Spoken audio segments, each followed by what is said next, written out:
Apakah Anda masih mengingat peristiwa bom Bali? Saya yakin Anda masih mengingatnya. Kita semua masih teringat pada peristiwa yang luar biasa di mana bom Bali pertama yang meledak tahun 2002 menewaskan 202 orang dan melukai lebih dari 200 korban. Kemudian terjadi lagi bom Bali yang kedua tahun 2005 di mana jatuh korban 23 orang tewas dan 196 orang luka-luka. Karena itu belakangan ramai diperbincangkan tentang pembebasan salah satu aktor di balik peledakan bom Bali. Dan ini menjadi perbincangan karena kebebasan dari salah satu pelaku bom Bali pertama yang menewaskan begitu banyak korban mendapat sorotan bukan saja di Indonesia tapi juga dari berbagai negara. Dikhawatirkan pelaku bom Bali pertama ini akan mengulang peristiwa peledakan ini karena dia dicap sebagai teroris yang berbahaya. Bahkan Perdana Menteri Australia sudah mulai mengeluarkan semacam protes atas pembebasan ini. Pertama, karena yang bersangkutan waktu itu dituntut hukuman mati, tapi vonisnya adalah hukuman 20 tahun. Belum lagi menyelesaikan masa hukuman, sudah ada pembebasan bersyarat. Ini dianggap melukai hati orang-orang Australia karena korban pada bom pertama memang paling banyak adalah warga negara Australia. Ada 88 orang Australia dari 202 itu yang tewas akibat bom Bali pertama. Kalau Anda masih menerka-nerka siapa pelaku bom yang menjadi sorotan masyarakat saat ini, ada baiknya kita putar dulu video berikut ini. Saya salah, saya ikut dalam kejadian itu.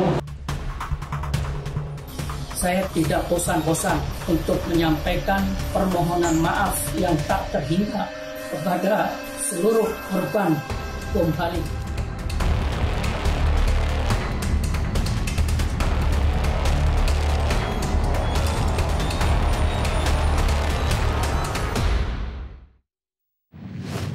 Ya, tamu kita adalah pelaku bom Bali pertama. Kita sambut Umar Patek. Mas Umar, apa kabar? Baik, alhamdulillah. Jadi saya panggil Umar atau Patek? Jangan, panggil aja Hisham. Hisham. Nama pemberian orang tua. Nama pemberian orang tua. Iya. Baik, silakan duduk.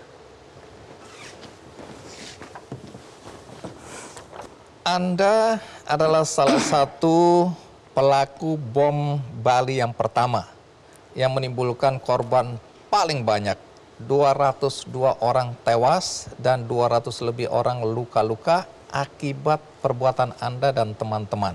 Dalam pemahaman Anda dari peristiwa ini, siapa orang yang paling berdosa di antara para pelaku ini? Kalau menurut saya itu Ustadz Mukhlas, kemudian Imam Samudra. Karena apa? Karena mereka, terutama Ustadz Mukhlas, dalam hal ini penggagas yang pertama kali. Kemudian yang menyuruh anak-anak, artinya murid-muridnya itu untuk bekerja. Kemudian Imam Samudra sebagai korlap yang ada di lapangan. Jadi urutan orang yang paling berdosa menurut Anda itu tadi ya? Ya. Mukhlas, Imam Samudra. Bagaimana dengan Amrozi dan Anda? Amrozi itu apa saya anggap kayak karena adiknya dari Mukhlas, dia disuruh untuk menyediakan barang-barang logistik persiapannya itu. Peran Anda di situ apa? Peran saya dalam ketika datang itu, saya disuruh untuk membantu dari sawat yang tersisa sekitar 50 kilo dari semua yang sudah siap. Yaitu, diledakkan? Iya, dari 50 kilo itu saya terlibat ikut membantu. Membantu apa? Merakit atau meracik? Meracik. Meracik. Ya, karena Syawat waktu itu sudah sakit-sakitan. Syawat ini nama salah satu pelaku, ya. Dia yang harusnya meracik, tapi karena sakit, dia minta bantuan jadi sudah Anda. Banyak sekali, kemudian tersisa kurang lebih lah ya, 50 kilo. Dia sudah banyak meler, seperti ada campuran warna abu-abu. Kemudian dari dahak dia juga berwarna abu-abu. Dia minta tolong kepada saya untuk melanjutkan. Ini akibat dia terlalu banyak merakit atau meracik bom tersebut. Nampaknya seperti itu. Lalu Anda diminta bantuan oleh siapa? Oleh Syawat ini. Kalau tadinya dari Imam Samudra, Muhlas dan lain-lain, ketika saya datang untuk membantu itu. Siapa yang mengajak Anda untuk bergabung? Dulmatin yang membawa saya ke sana. Siapa Dulmatin? Dulmatin itu tetangga saya, sekaligus teman sejak kecil. Yang memiliki pemahaman radikal waktu itu? Sama, ya. Baik. Anda ikut karena Anda juga setuju dengan apa yang mereka mau lakukan, atau Anda baru tahu mereka sedang meracik bom setelah sampai di Bali? Saya baru tahu setelah nyampe di Bali. Baik. Saya dengar Anda agak keberatan dengan rencana itu, tapi nanti dijelaskan ya. Jadi menurut urutan orang yang paling berdosa seperti tadi.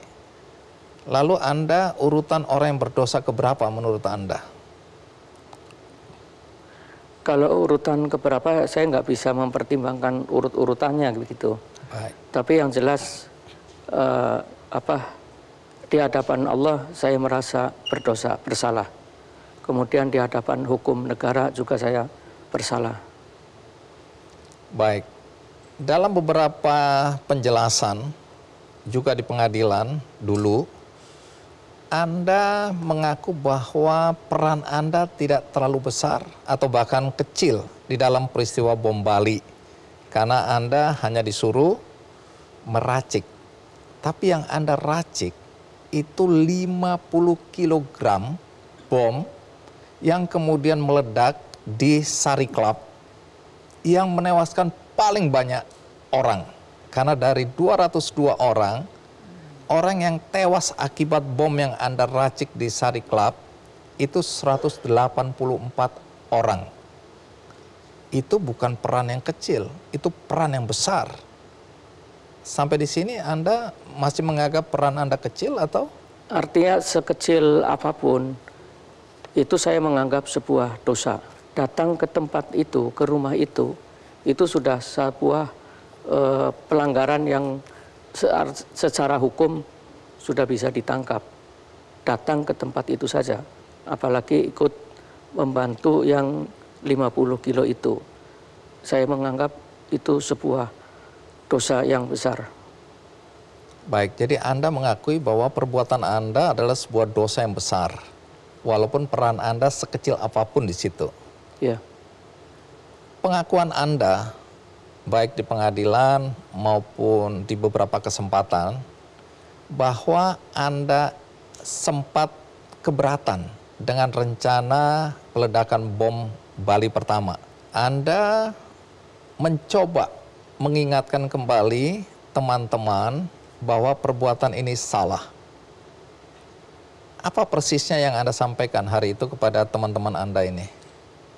Ya, jadi waktu itu begitu saya datang, kemudian setelah itu Imam Samudra menjelaskan kepada saya bahwa sambil menunjukkan bahan peledak yang sudah siap, bahwa mereka punya rencana untuk meledakkan sebuah night club dengan motif sebagai pembalasan atas pembantaian kaum muslimin yang ada di Jenin, West Bank, oleh tentara Israel.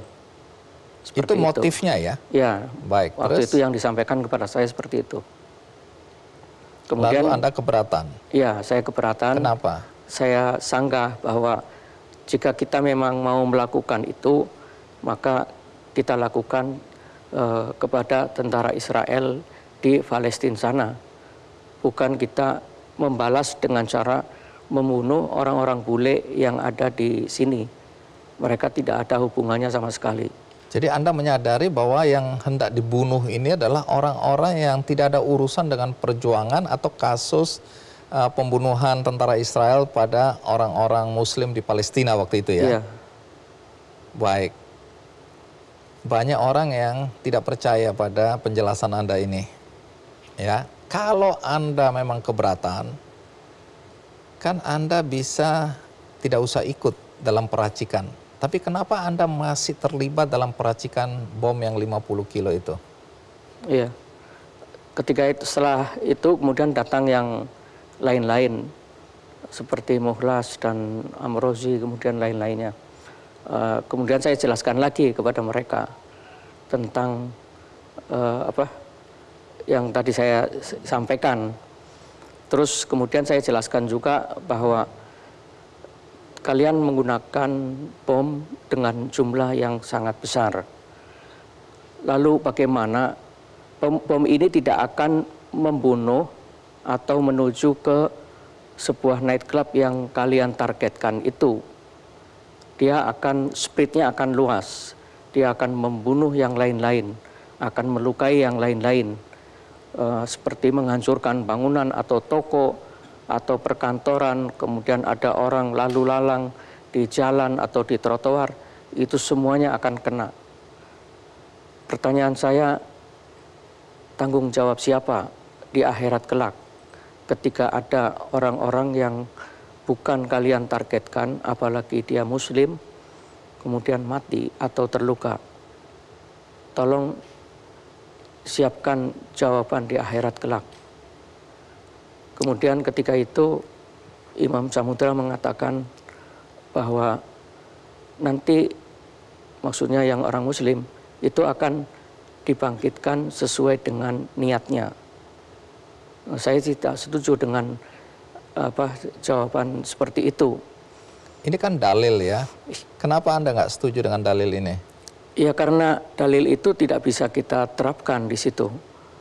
Dalil itu ketika Rasulullah akan masuk menyerang ke sebuah benteng, kemudian tidak tahu kalau di situ ada orang Muslim yang ada di sana, dan kemudian orang Muslim itu terbunuh.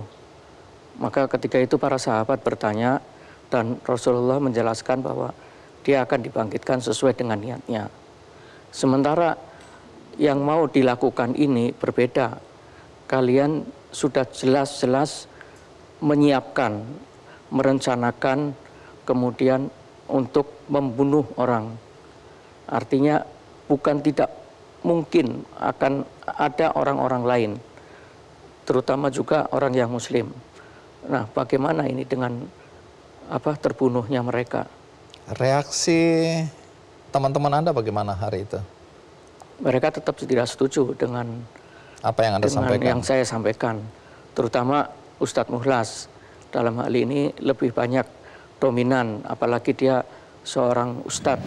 Setelah Anda kalah dalam argumentasi atau dalam pengaruh, mereka tetap mau jalan, kenapa Anda masih tetap meracik bom itu yang Anda yakini bahwa ini adalah tindakan yang salah?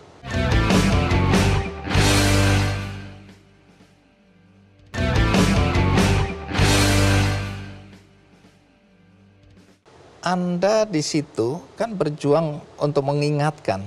Apa yang Anda sampaikan tidak didengarkan oleh mereka. Kenapa Anda tidak mampu meyakinkan mereka? Yang pertama, saya kalah senior dengan mereka.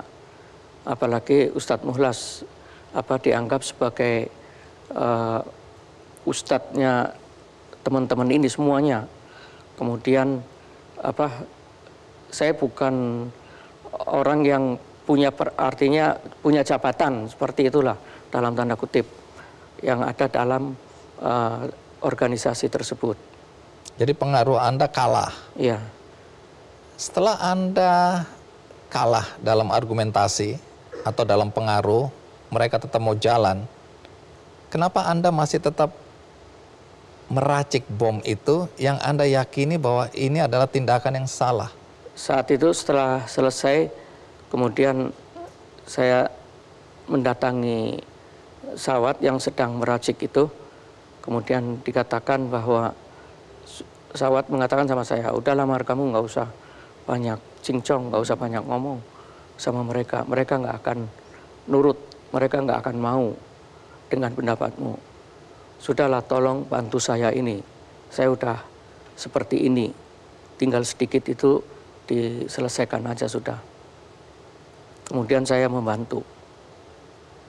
Ustadz Muklas, Imam Samudra, atau Amrosi katakanlah, orang yang baru Anda kenal. Jadi Anda tidak punya sebenarnya utang budi atau tidak punya komitmen harusnya terhadap mereka. Kenapa nggak Anda tinggalkan aja mereka? Anda pergi karena ini melanggar prinsip yang Anda yakini. Kenapa Anda masih ada di situ? Saya menganggap itu sesuatu yang nggak mungkin. Kalau saat itu saya harus pergi meninggalkan karena dianggap berkhianat oleh mereka. Nyawa Anda terancam? Ya, kemudian rumah itu pintu selalu terkunci. Seperti itu. Jadi Anda hendak mengatakan bahwa saat itu Anda terjebak. Begitu? Ya, terjebak. Kemudian kalau dalam prinsip mereka itu kan ada sami'na wa ata'na.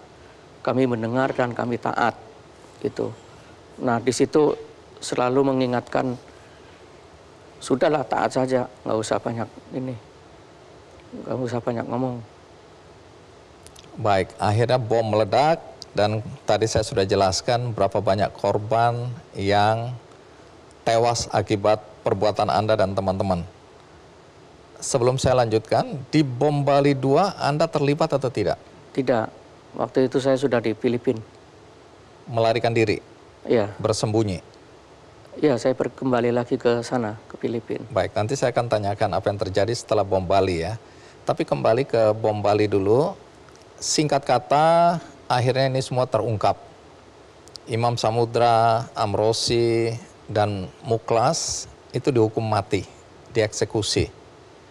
Anda juga akhirnya tertangkap, kemudian dihukum, jaksa waktu itu menuntut hukuman seumur hidup. Tapi kemudian divonis 20 tahun. Menurut Anda hukuman itu cukup adil nggak buat Anda? Ya, saya terima hukuman itu. Nah, yang menarik nih, dari fakta yang terungkap, bukan hanya bom Bali. Anda juga terlibat di bom malam Natal tahun 2000. Jadi tanggal 24 Desember. Karena saya kebetulan waktu itu menjadi pemimpin redaksi di Metro TV dan meliput live ya secara langsung peristiwa di 7 gereja bom yang meledak hampir serentak. Anda terlibat di situ. Peran Anda apa di situ? Ya, saya terlibat di bom malam Natal yang ada di Jakarta.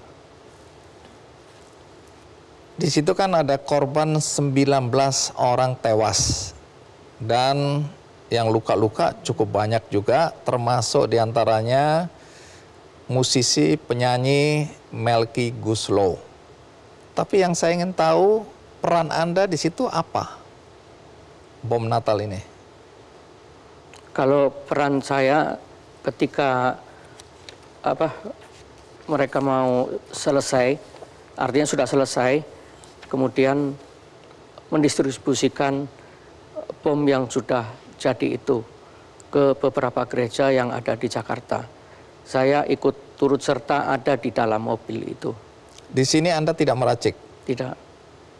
Anda hanya mendistribusikan? Ya, saya ada di dalam mobil, saya tidak turun.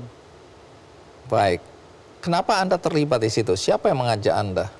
Yang mengajak saya pergi ke Jakarta, Dulmatin. Sekali lagi ini adalah sahabat Anda sejak kecil. Iya. Tapi sudah terpapar paham radikal. Iya. Waktu itu Anda tahu nggak bahwa dia sudah terpapar paham radikal?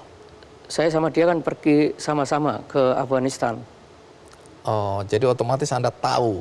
Iya. Jadi Anda sudah terpapar juga kalau begitu ya? Iya, ketika saya pergi ke sana, ke Afghanistan bersama Dulmatin, kan mendapat pelajaran-pelajaran militer.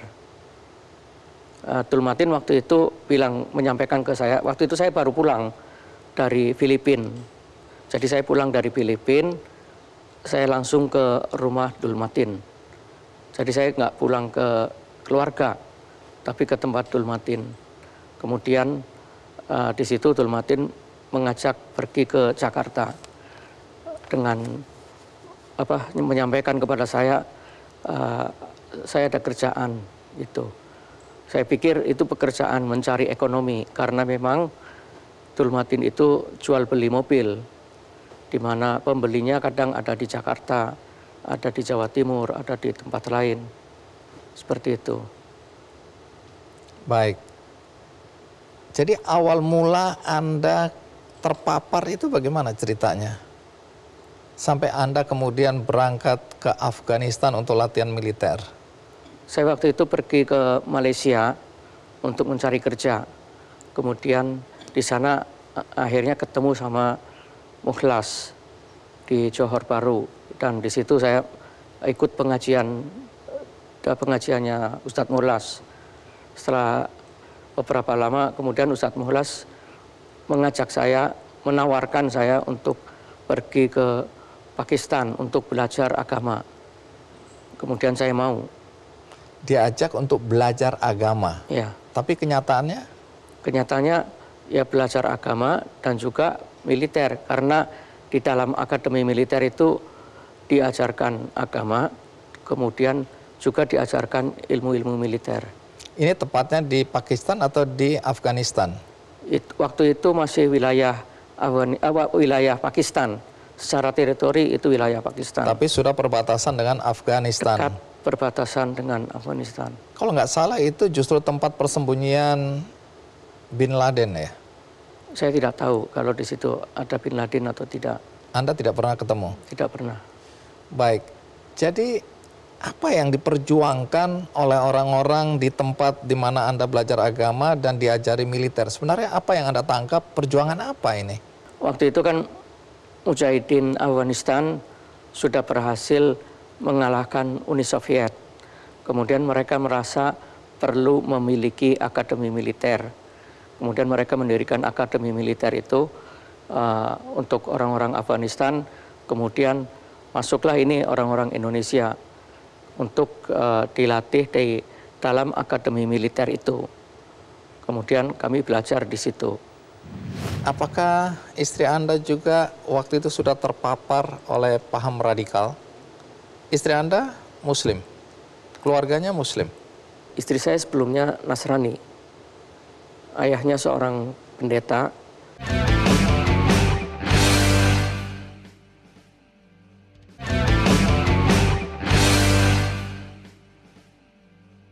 Berapa lama Anda di Afghanistan ini? Atau di Pakistan? Kalau total semuanya, baik di Pakistan maupun di Afghanistan, saya datang tahun 91 sampai tahun 95. Maaf, jadi dari Pakistan Anda ke Afghanistan juga? Iya, jadi di sana kan pendidikannya misal 1 tahun. Ketika itu lokasi akademi militer kan ada di Sadah. Sadah ini masuk provinsi Parachinar.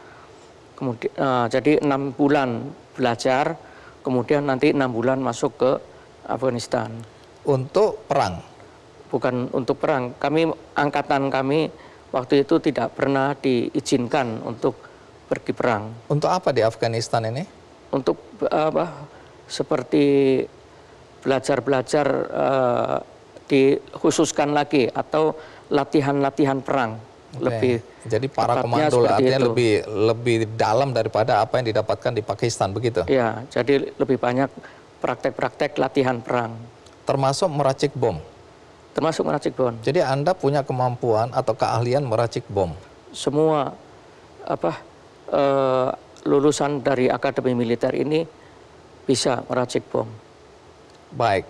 Kemudian Anda kembali ke Indonesia? Enggak. Kemana? Saya tidak kembali ke Indonesia. Setelah tahun 95 itu, saya ke Malaysia. Kemudian setelah itu langsung ke Filipina. Ya. Ngapain? Di sana sebelumnya saya kan punya teman yang dari orang Moro.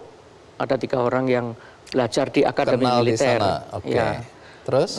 Mereka mengajak saya supaya selesai dari situ untuk pergi ke Filipina. Maka saya pergi ke sana. Ikut bergabung dengan ini kelompok Abu Sayyaf ya? Bukan, dengan MILF. Oh oke. Ini pemberontak Moro Islamic untuk Liberation merdeka Front. ya, Mindanao. Iya. Jadi Anda ikut berperang di situ? Iya. Melawan pemerintah Filipina. Berapa lama di sana? Di sana sampai tahun 2000. Oh, jadi saat itu Anda kembali ke Indonesia, terjadilah bom Natal? Iya, saya pulang bulan Desember tahun 2000 dari Filipina. Jadi memang tujuan Anda pulang untuk bom Natal atau? Bukan. Jadi waktu itu Kem Abu Bakar pertempuran dahsyat diserang oleh militer Filipina hingga akhirnya pada bulan Juli tahun 2000 berhasil dikuasai keseluruhan oleh militer Filipina. Kemudian Mujahidin MILF ini bertebaran di beberapa hutan, ada yang banyak kembali ke kampung halaman mereka masing-masing. Lalu Ustadz Salamat Hashim, yaitu pemimpin atau leader dari MILF itu mengatakan sama saya supaya pulang saja ke Indonesia. Karena wajah saya tidak mirip seperti orang-orang Moro. Jadi Anda tidak bisa bersembunyi di antara masyarakat? Iya, tidak mungkin bergaul, bersembunyi. Jadi Anda meninggalkan Filipina sebenarnya karena lari untuk menyelamatkan diri? Saya disuruh oleh Ustadz Salamat Hashim untuk pulang ke sana. Di samping itu, saya ingin juga memperkenalkan istri saya kepada keluarga besar saya.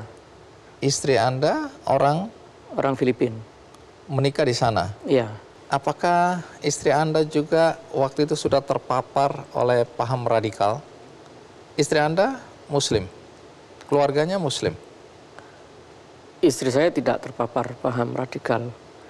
Dia bukan dari orang Moro, bukan dari bangsa Moro. Artinya latar belakang dia ataupun keluarganya bukan dari keluarga Muslim.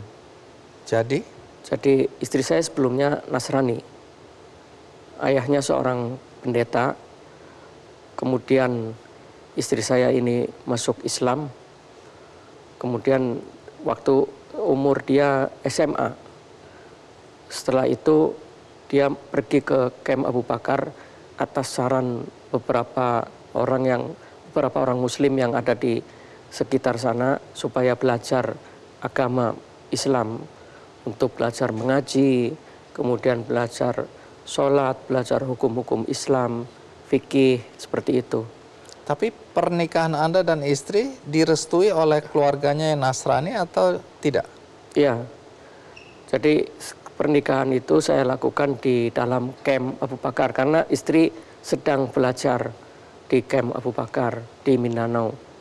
Kemudian ketika saya akan melangsungkan pernikahan, termasuk meminta melamar, saya datangi orang tuanya yang jauh dari Kem Abu Bakar, sekitar perjalanan 4 jam atau 5 jam.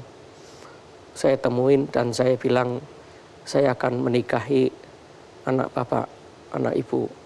Mereka izinkan? Ya, mereka izinkan. Anda mendapat restu? Ya, dan mereka bilang artinya itu masih belajar. Saya bilang, ya, sambil belajar tetap. Artinya setelah kami menikah, istri tetap belajar.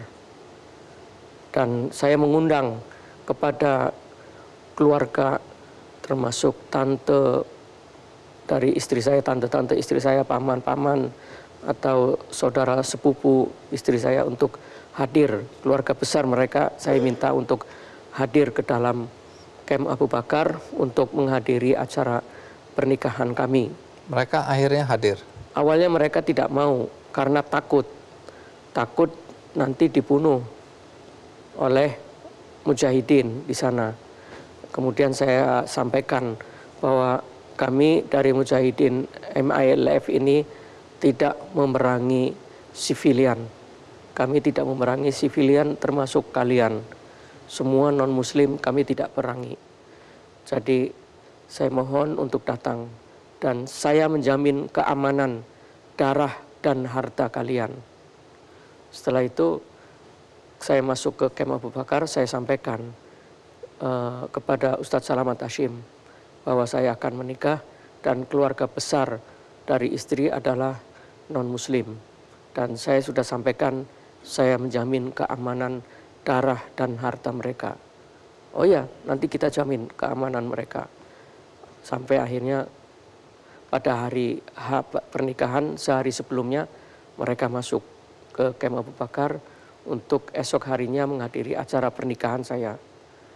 Tradisi dari orang-orang Moro ketika acara pernikahan itu melakukan, begitu kalimat ijab kabul selesai, mereka melakukan selebrasi berupa penembakan senjata ke langit. Ke udara. Ya, ke udara. Selebrasi. Bagaimana reaksi kemudian, keluarga istri? Saya melarang kepada mereka sebelum itu. Jadi sebelum acara prosesi pernikahan, saya sampaikan kepada mereka supaya tradisi ini untuk pernikahan saya ditiadakan. Karena di sini ada orang-orang dari keluarga besar Kristiani.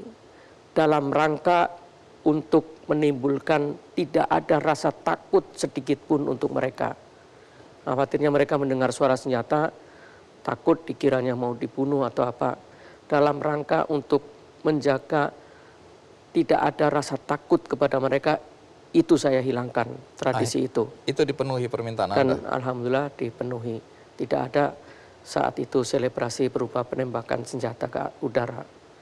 Jadi saat menikah, istri sama sekali tidak tahu bahwa Anda, berbahaya. Iya, tidak tahu.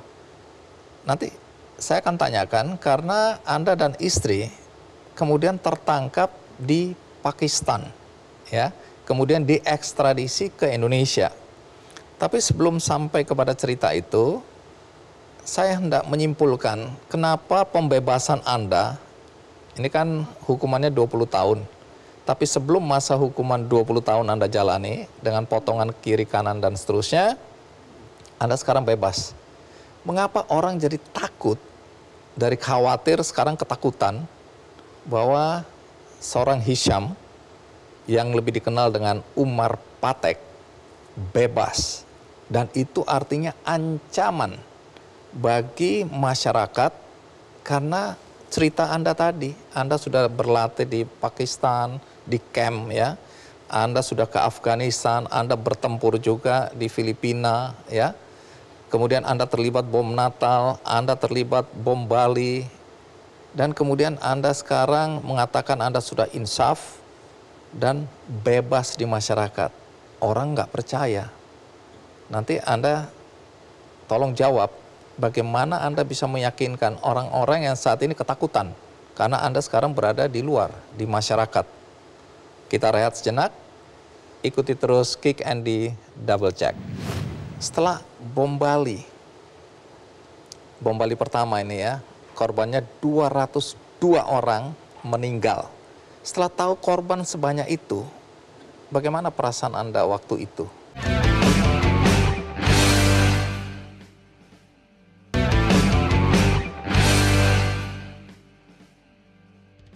Dengan latar belakang Anda tadi ya, pernah ikut latihan paramiliter ya di Afghanistan, di Pakistan, ikut konflik di Filipina, kemudian ikut terlibat bom Natal, ikut dalam peracikan bom Bali yang menewaskan begitu banyak nyawa manusia.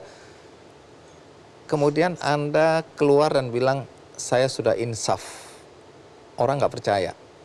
Orang tetap khawatir, ini hanya strategi Anda aja, pura-pura insaf, tapi satu hari nanti ketika pemerintah lengah, Anda akan melakukan teror kembali. Sampai di sini bagaimana Anda menjelaskan ketakutan masyarakat dengan bebasnya Anda hari ini? Kalau saya mulai dari insaf itu ketika keluarga merangkul saya, mendekati saya, kemudian sekalipun keluarga menentang pemikiran saya dan jalan hidup saya yang seperti ini, mereka menentang. Tapi mereka tetap merangkul saya, kemudian menjadikan tetap sebagai bagian dari keluarga. Sebesar apapun kesalahan kamu tetap darah kami, keluarga kami. Disitulah mulai terus semakin saya sadar, di samping pendekatan dari keluarga, juga pendekatan dari anggota Densus. Pendekatan dari anggota Densus ini baik ke saya pribadi maupun kepada keluarga saya juga. Jadi semuanya saling melengkapi. Kemudian dengan bacaan buku-buku yang akhirnya semakin membuka wawasan saya. Baik, setelah bom Bali pertama ini ya, korbannya 202 orang meninggal. Setelah tahu korban sebanyak itu, bagaimana perasaan Anda waktu itu? Perasaan saya merasa bersalah dan terutama berdosa. Menggelayut dalam pikiran saya selalu dosa. Dan saat itu saya tidak bisa mengatakan apa yang mau saya jawab ketika di akhirat kelak. Ketika ditanya oleh Allah, kamu ikut dalam melakukan perbuatan itu. Dan saya tahu artinya bahwa perbuatan itu adalah berdosa dan haram untuk dilakukan. Baik, jadi setelah bom Bali, Anda kan hilang, bersembunyi. Kemana Anda? Setelah tertangkapnya Amrozi, kemudian saya kembali ke Filipina. Kembali ke Filipina. Ya. Ngapain di sana? Di sana intinya pertama untuk menyelamatkan diri. Kemudian saya bergabung lagi dengan Mujahidin MILF.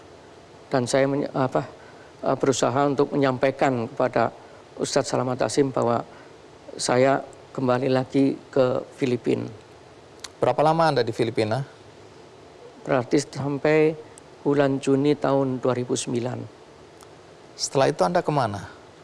Setelah itu saya masuk ke Indonesia, kemudian dengan tujuan untuk transit ke Indonesia, membuat paspor, mengurus visa, dan selanjutnya pergi ke Pakistan untuk tujuan berhijrah ke Afghanistan. Tujuan berhijrah itu apa maksudnya? Maksud saya untuk hidup menetap di Afghanistan. Tapi untuk berjuang, untuk melakukan kegiatan-kegiatan paramiliter di sana lagi, atau hidup normal sebagai manusia biasa? Saya mau ikut berjuang di Afghanistan. Karena saat itu Afghanistan sedang diperangi oleh NATO. Tapi Anda tertangkap di Pakistan? Ya. Sebelum hijrah tadi? Sebelum masuk ke Afghanistan. Baik. Kenapa Anda tertangkap? Jadi saat itu ada teman saya itu yang menjadi tuan rumah di rumah yang saya tinggalin itu menjemput ke Bandara Lahore 2 orang warga negara Prancis. Disitulah mereka ditangkap. Nah, kemudian didapati dokumen seperti ID di dalam dompet dia, alamat rumah tentunya, maka didatangilah tempat saya itu, tempat rumah dia itu, dan di situ ada saya. Anda dan istri ya? Betul. Saat itu ya? Ya. Ketika tertangkap, istri Anda belum tahu bahwa Anda ini teroris, bisa dibilang begitu, punya paham radikal. Tahu atau tidak? Tidak, belum tahu. Jadi Anda pandai menyembunyikan siapa Anda di depan istri? Mungkin itu menyembunyikan atau tidak buat saya adalah saya menyampaikan tentang bahwa saya seorang guru, seorang guru mengaji begitu. Itu yang diketahui oleh istri ya. Sekarang saya ingin ke belakang sedikit. Anda ini siapa sebenarnya? Nama Anda Hisham bin Ali Zain. Iya. Oke, itu nama pemberian orang tua. Iya. Siapa orang tua Anda? Apa pekerjaannya? Asalnya dari mana? Ya. Orang tua saya ibu dari Pemalang. Kemudian ayah saya dari Bondowoso, Jawa Timur.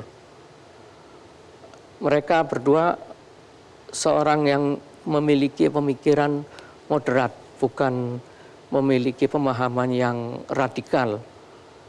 Kemudian mereka berdagang, baik ayah saya maupun ibu saya semuanya berdagang, kesibukannya mengurusi kehidupan rumah tangga untuk membesarkan anak-anaknya. Anak-anaknya tidak pernah diajarkan hal-hal yang seperti radikal atau kekerasan. Jadi diajarkan mulai dari kecil membaca Al-Quran, kemudian disekolahkan di sekolah pendidikan Islam, seperti itu. Anda berapa bersaudara? Saya 3 bersaudara, saya anak yang pertama.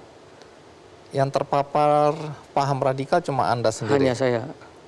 Orang tua tahu Anda kemudian terpapar paham radikal? Tidak tahu. Jadi ke Filipina, Malaysia, Afghanistan, Pakistan itu Anda ngakunya apa? Ketika ke Afghanistan, saya mengaku ke ayah saya dan ibu saya mau kerja ke Malaysia. Seperti itu. Jadi orang tua taunya Anda bekerja? Iya. Ketika Anda tertangkap bersama istri, diekstradisi ke Indonesia, kemudian diproses di pengadilan, dihukum 20 tahun, ayah dan ibu Anda tahu? Tidak, mereka berdua sudah meninggal, sudah wafat. Jadi ayah dan ibu tidak tahu bahwa Anda teroris? Iya, ibu saya wafat tahun 1992. Ketika berarti saya sedang ada di Afghanistan. Kehidupan masa kecil Anda seperti apa? Anda ini anaknya orang susah atau orang kaya? Ekonomi biasa-biasa saja, bukan Sederhana. orang kaya. Ya, sederhana. Tapi tidak juga orang miskin? Bukan juga orang miskin-miskin banget. Jadi ibu saya meninggal tahun 92 itu karena kepikiran. Kepikiran apa? Kepikiran saya tidak ada, saya menghilang. Gitu. Oh, jadi selama Anda pergi atau merantau itu Anda tidak memberikan kabar pada orang tua? Tidak pernah. Jadi di situ ibu saya akhirnya kepikiran terus sampai jatuh sakit dan akhirnya meninggal. Anda merasa bersalah itu?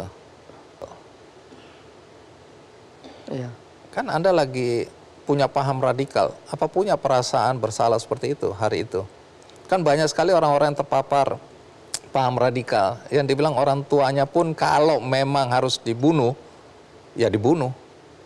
Tapi Anda bagaimana? Anda kok merasa bersalah ketika tahu bahwa ibu Anda menderita, kemudian merana, dan meninggal karena Anda tidak memberi kabar, terus Anda merasa bersalah? Saya mengetahui ibu saya meninggal itu tahun 1997. Padahal ibu saya meninggal tahun 92. Ketika saya ada di Filipina. Jadi bagaimana perasaan Anda hari itu? Saya menangis, sejadi-jadinya menangis. Kemudian saya berusaha untuk sholat gaib waktu itu. Baik, jadi walaupun Anda sudah terpapar paham radikal dan bahkan dianggap teroris, tapi ketika orang tua meninggal, Anda juga bisa menangis. Ya. Baik, Anda sendiri pendidikan formalnya apa terakhir? SMA. SMA. Ya. Anda termasuk anak pandai atau biasa-biasa saja? Biasa-biasa saja. Termasuk anak baik atau nakal? Anak yang baik. Anak yang baik. Ya. Jadi Anda betul-betul baru terpapar ketika diajak untuk ke Pakistan, Afghanistan itu ya? Iya. Orang tidak percaya Anda sebagai seorang teroris mau mengerek bendera merah putih. Yang muncul ke permukaan adalah ini sebuah rekayasa. Tapi apa persis yang terjadi?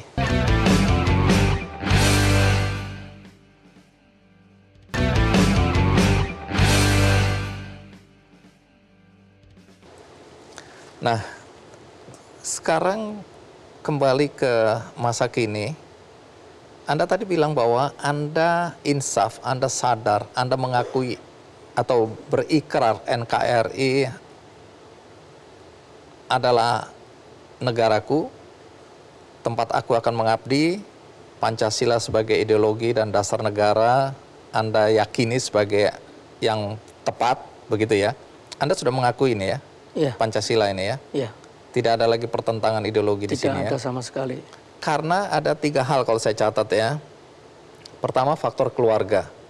Kalau dibilang keluarga ini, apa yang dilakukan keluarga? Tadi Anda bilang merangkul, tetap mengakui walaupun mereka tidak sepaham dengan apa yang Anda lakukan, tapi mereka tetap menganggap Anda adalah saudara, adalah darah daging mereka juga. Apa persisnya yang disampaikan oleh keluarga? Keluarga ini siapa sebenarnya? Keluarga dari artinya dari keluarga moderat, pemikiran moderat. Siapa ini mereka? Adik, kakak, sepupu? Adik-adik saya, kemudian paman saya, kemudian tante-tante saya. Jadi mereka tidak menjauh walaupun tahu Anda ini teroris begitu ya? Iya. Jadi mereka tetap menganggap Anda adalah darah daging mereka, saudara mereka begitu? Iya. Itu yang meluluhkan hati Anda? Iya. Kemudian Anda mengatakan perlakuan dari Densus terhadap Anda itu juga faktor yang membuat Anda hatinya melunak, memahami tentang nasionalisme. Emang apa yang Anda bayangkan tentang Densus sebelumnya dan apa perlakuan Densus yang membuat Anda kemudian juga luluh? Ketika di Pakistan saya ditangkap, kemudian setelah pemerintah Indonesia mengetahui, setelah itu mengutus tim ke Pakistan, termasuk dari anggota Densus. Waktu itu Bapak Rudi Sufahriyadi itu mengatakan kepada saya, beliau orang yang pertama bicara kepada saya dari ada sekian orang yang ada di sana. Apa yang disampaikan? Sebesar apapun kesalahan antum, maksudnya antum itu kamu. Anda ya? Ya, sebesar apapun kesalahan antum kepada negara, antum adalah anak bangsa, antum adalah putra bangsa, yang mana kami wajib untuk menyelamatkan antum. Mengapa ini Di situ mengapa begitu berarti buat Anda kalimat ini? Ya, itu kalimat yang sangat dalam, yang sangat masuk ke dalam hati dan pikiran saya. Artinya di luar dugaan. Tadinya Anda menduga Densus datang untuk kemudian Anda diperlakukan seperti apa tadinya, bayangannya? Ya, momok dalam pikiran saya Densus itu kejam.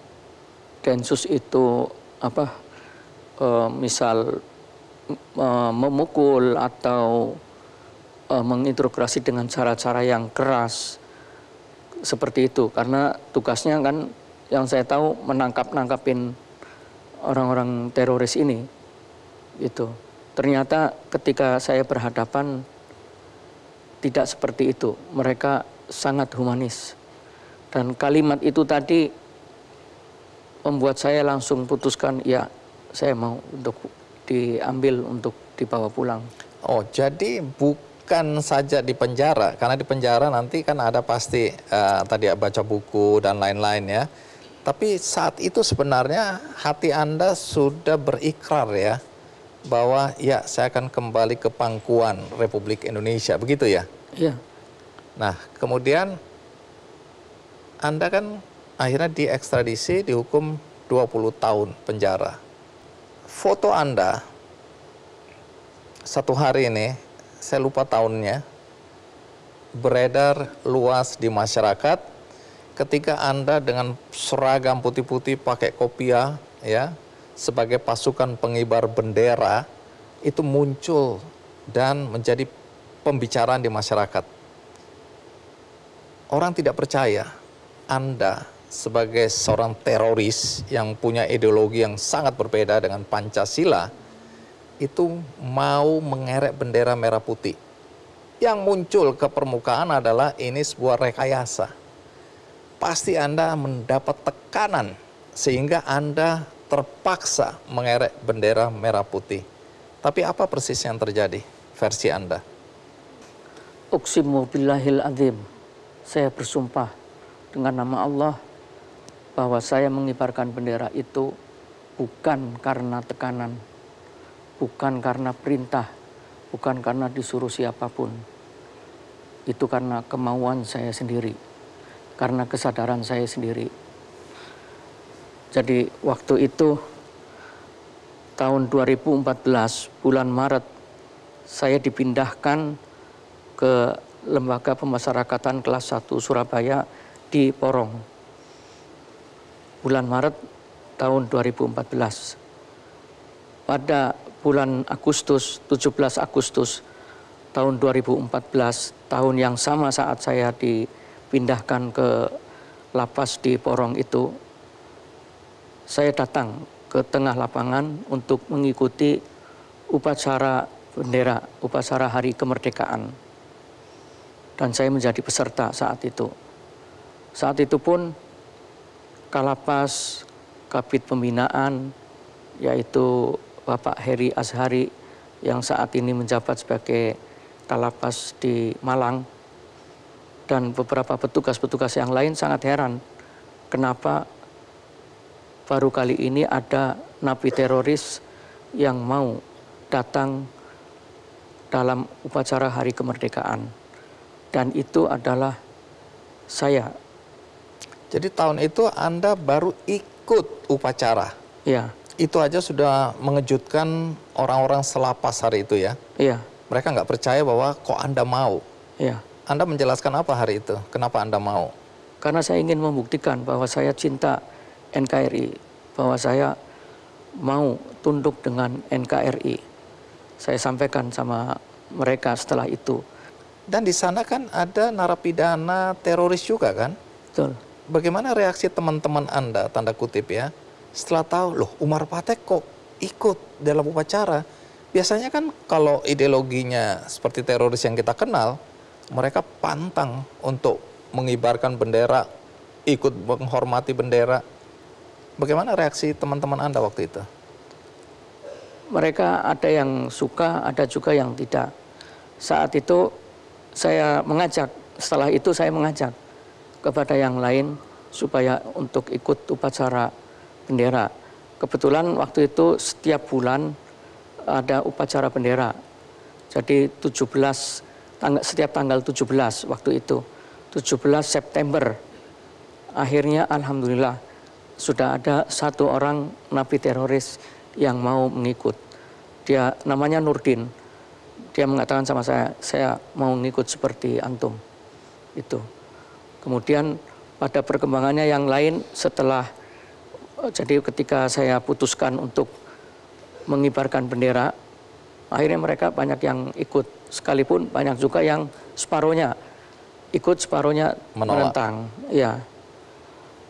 Momen ketika saya mau mengibarkan bendera merah putih itu ketika tanggal 17 Agustus 2014, saya hormat kepada bendera merah putih. Kemudian saya mengatakan dalam hati saya, tahun depan saya yang akan mengibarkan bendera merah putih. Kemudian saya sampaikan ke Bapak Kalapas waktu itu dan beberapa petugas yang lain bahwa tahun depan Pak, saya yang bertugas untuk mengibarkan bendera merah putih. Saya menawarkan diri. Dan alhamdulillah belum genap 1 tahun, persisnya tanggal 20 Mei tahun 2015, saya mengibarkan bendera merah putih. Dan itu menjadi tonggak sejarah seorang napi teroris mau mengibarkan bendera merah putih. Dan beberapa bulan sebelumnya, persisnya tanggal 17 April tahun 2015, saya yang pertama kali mengikrarkan setia kepada NKRI dalam bentuk tertulis seperti piagam atau apa itu namanya, tertulis. Dan itu saya yang pertama kali. Dan alhamdulillah akhirnya langkah ini ditiru oleh beberapa napi teroris. Artinya memberi inspirasi kepada para napi teroris yang lain. Dan termasuk kepada para mantan napi teroris yang sudah ada di luar, ketika tanggal 17 Agustus mereka mau mengikuti upacara Hari Kemerdekaan. Kalau itu akan dianggap oleh sebagian teman-teman yang menentang saya, mengatakan bahwa kalau ada dosa dosanya dosa jariah itu buat Umar Patek. Karena dia yang pertama kali mengajarkan seperti ini. Apa reaksi Anda? Saya bilang sebaliknya, kalau itu menjadi sebuah kebaikan untuk umat, maka pahalanya juga pahala jariah buat saya. Jadi sampai di situ Anda tetap konsisten bahwa apa yang Anda lakukan adalah pilihan yang terbaik dalam hidup Anda. Ya, dan saat itu banyak penentangan dari sebagian napi teroris yang ada di dalam, sampai akhirnya sudah mengancam keselamatan jiwa saya. Akhirnya mereka yang menentang itu dipindahkan ke lapas-lapas lain. Waktu diekstradisi, itu kan bersama istri. Lalu istri kan juga diadili. Waktu itu istri divonis berapa tahun? Sekitar 2 tahun seingat saya. 2 tahun atau 3 tahun. Atas kesalahan apa? Atas kesalahan pemalsuan dokumen. Yaitu pembuatan seperti KTP, kemudian paspor. Palsu. Iya. Tapi istri sekarang sudah bebas dong. Alhamdulillah. Setelah Anda bebas sekarang, Anda bertemu istri kembali. Iya. Selama Anda di dalam penjara, istri kan berarti tahu bahwa Anda ini teroris. Iya. Dia tetap setia atau meninggalkan Anda? Alhamdulillah tetap setia. Apalagi yang Anda merasa perlu Anda sampaikan kepada keluarga korban yang sampai hari ini mungkin sulit memaafkan Anda? Untuk yang kesekian kalinya, saya memohon maaf. Saya salah, saya berdosa.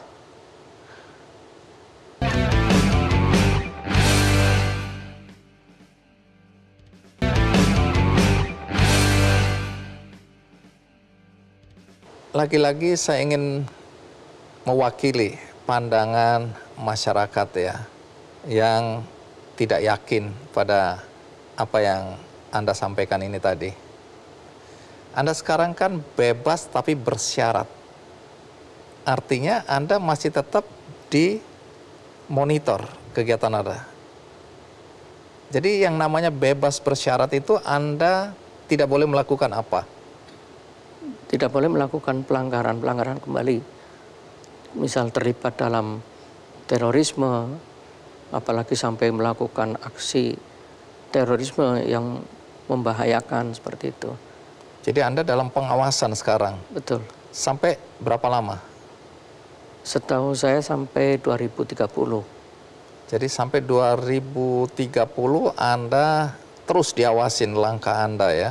Iya. Ini kan pemerintah Australia ini terutama ya, karena mungkin korbannya yang paling banyak, 88 orang warga negara Australia yang menjadi korban bom Bali.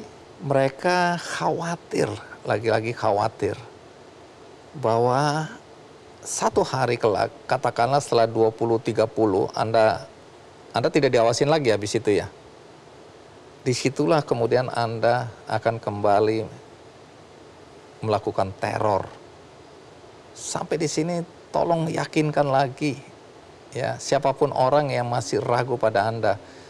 Mengapa orang-orang itu harus percaya pada omongan Anda hari ini?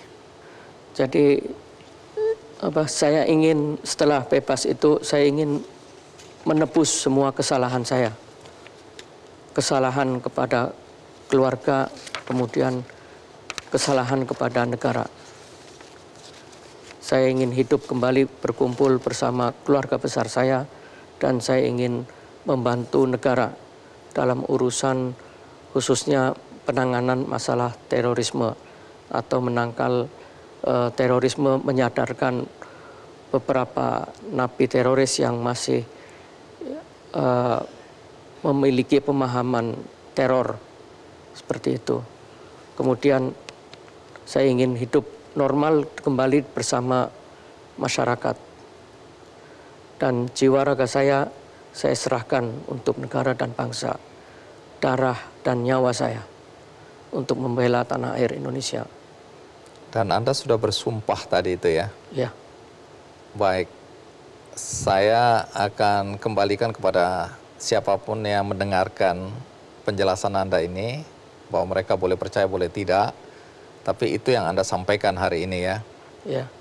Omong-omong, sebelum ketika saya masih ada dalam penjara saja, ketika saya sudah mengikrarkan diri pemahaman yang seperti ini dengan ikrar NKRI dan kemudian mengibarkan bendera, sudah terjadi beberapa kali ancaman yang membahayakan nyawa saya di dalam penjara.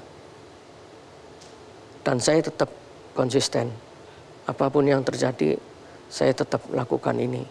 Ini untuk menguatkan bahwa Anda bersungguh-sungguh, bukan strategi, bukan manipulasi, bukan berpura-pura. Karena Anda mempertaruhkan nyawa Anda, bahkan di dalam lembaga pemasyarakatan sana, karena ada narapidana teroris yang pasti bertentangan dengan apa yang sedang Anda lakukan ini ya. Bukan hanya narapidana teroris, tapi narapidana kriminal yang terpapar oleh paham teroris. Waktu itu sudah ada 2 kali. Upaya untuk membunuh Anda? Ya, yang satu orang ini menulis surat kepada saya dengan pura-pura pengen belajar, pengen mengaji, belajar mengaji, dan seterusnya bla bla bla bla bla.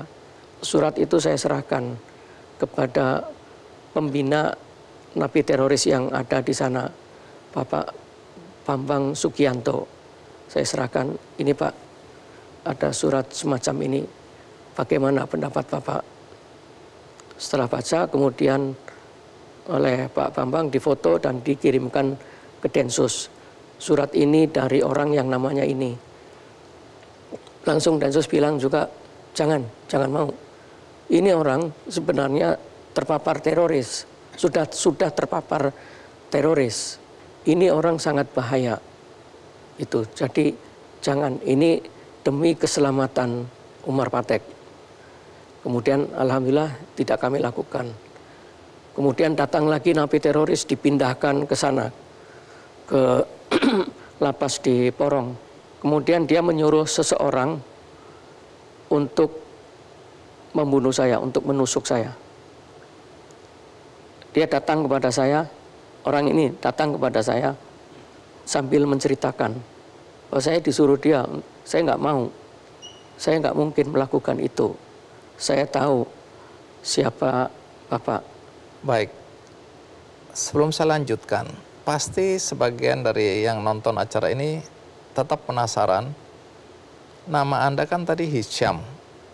Kenapa Anda lebih dikenal dengan nama Umar Patek? Siapa yang memberi nama dan apa artinya? Jadi nama Umar itu saya ganti ketika di Filipina. Sampai akhirnya ketika teman-teman di Indonesia pun pahamnya namanya Umar. Seperti Amrozi, kemudian yang lain-lain pahamnya nama saya adalah Umar. Nah, ketika Amrozi itu ditangkap, Amrozi diinterogasi menyebut ada 2 orang yang bernama Umar. Kemudian ditanya nama alias yang lain siapa? Nama alias yang lain Pak D. Itu Pak D. Tapi dari para interogator itu mungkin sulit, atau apalagi yang dari asing, sulit mengucapkan kalimat Pak D, Pak D, Pak Tek. Akhirnya itu terbiasa dengan ucapan Patek gitu atau Pak Tek gitu. Maka ketika konferensi pers disebutlah nama Umar Patek. Hal yang harus saya tanyakan juga adalah ketika Anda memang sudah beberapa kali, yang saya tahu ya, meminta maaf kepada keluarga korban. Anda menyesali, ada waktu di mana saya lihat di video Anda juga hampir menitikkan air mata untuk menyatakan permohonan maaf gitu ya. Tapi tentu bagi keluarga korban tidak mudah memaafkan Anda. Pada titik ini, apalagi yang Anda merasa perlu Anda sampaikan kepada keluarga korban yang sampai hari ini mungkin sulit memaafkan Anda? Untuk yang kesekian kalinya, saya memohon maaf. Saya salah, saya berdosa. Mudah-mudahan ini jadi peringan buat saya. Mudah-mudahan Allah meringankan di yaumul hisab atas dosa saya ini. Karena semua akan dipertanggungjawabkan, semua perbuatan kita akan dipertanggungjawabkan. Membunuh nyawa yang sekian banyak dan membuat cacat permanen orang sekian banyak. Perkara mereka ada yang tidak mau memaafkan, itu hak mereka. Tapi kewajiban saya memohon maaf. Sampai kapanpun saya memohon maaf. Dan saya selalu mendoakan mereka. Saya mendoakan mereka yang luka-luka permanen. Mereka yang dirugikan baik ekonomi ataupun apa saja. Dalam setiap sholat atau kesempatan saya berdoa kepada Allah. Apapun agama mereka, apapun dari negara mereka. Karena kesalahan yang saya terlibat di dalamnya. Mudah-mudahan Allah mengampuni saya. Dan mudah-mudahan dari sebagian korban yang masih belum mau memaafkan saya, terbuka hatinya untuk memaafkan saya. Umur Anda sekarang berapa? 56 tahun. Dalam sisa hidup Anda ini, apa yang ingin Anda lakukan dan ingin Anda wujudkan sebelum Tuhan memanggil Anda? Saya menyatakan bahwa saya ingin mengisi dari sebagian sisa atau total dari sisa hidup saya ini untuk membantu pemerintah, membantu Polri, membantu BNPT dan lain-lain untuk menyadarkan baik itu dari kalangan napi teroris atau yang memiliki pemahaman teror, kemudian di kalangan akademisi ataupun anak-anak muda khususnya, agar jangan sampai terjebak atau terpapar dengan virus-virus terorisme ini. Saya ingin mengabdikan diri untuk memberikan penyadaran seperti itu. Demikian pula saya ingin dekat dengan keluarga karena sekian tahun namanya saya terpisah dengan mereka. Baik, Mas Hisham atau Mas Umar Patek, terima kasih Anda sudah datang ke acara KKND, menceritakan kisah hidup Anda. Tentu banyak nilai juga yang dipetik, lepas dari masa lalu Anda yang kelam, dianggap jahat, teroris. Tapi ada sesuatu yang Anda sampaikan tadi, mudah-mudahan memberikan manfaat bagi siapapun yang mendengarkan acara kita hari ini. Terima kasih. Demikian wawancara saya dengan Hisham, atau lebih dikenal dengan Umar Patek. Dan bagi Anda yang menonton acara ini tidak dari awal, Anda bisa menyaksikan tayangan ulangnya di metrotvnews.com dan juga ada cuplikannya di channel YouTube Kick Andy Show. Akhirnya semoga episode kali ini memberi manfaat kebaikan bagi siapapun juga. Terima kasih.